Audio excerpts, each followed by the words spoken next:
Babu Prithvipur.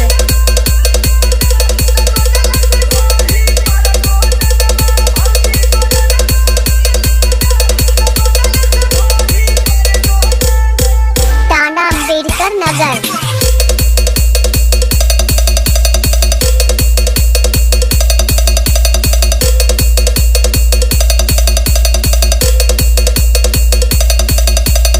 SP Babu Prithvipur.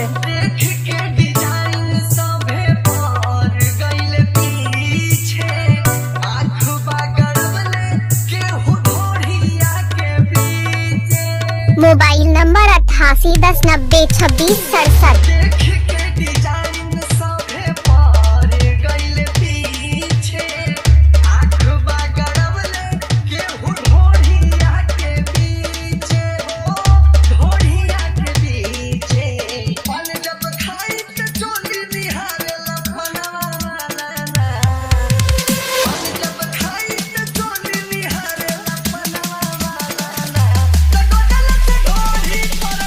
SP Babu Prithvipur.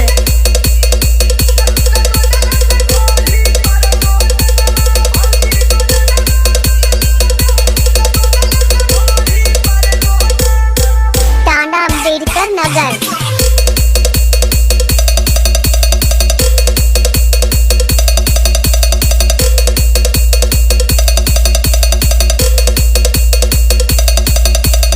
SP Babu Prithvipur.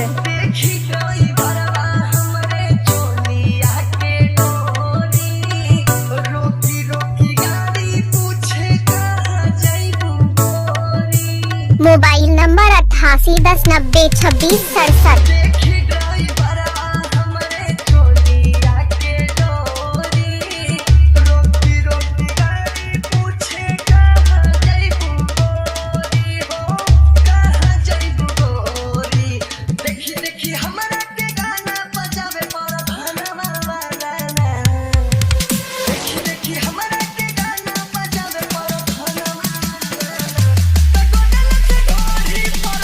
SP Babu Prithvipur.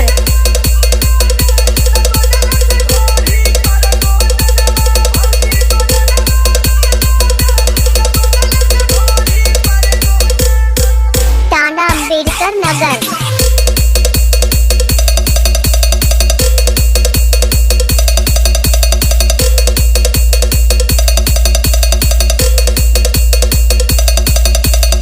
SP Babu Prithvipur.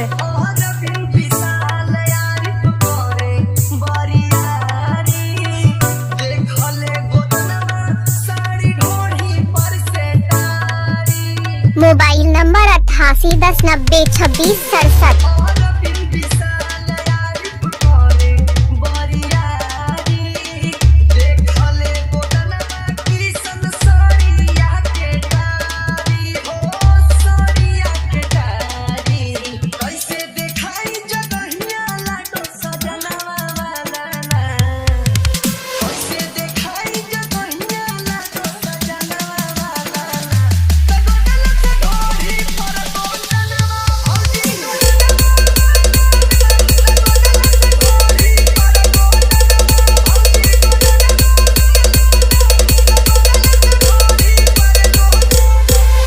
SP Babu Prithvipur. Tanda Ambedkar Nagar. Mobile number 8810902667।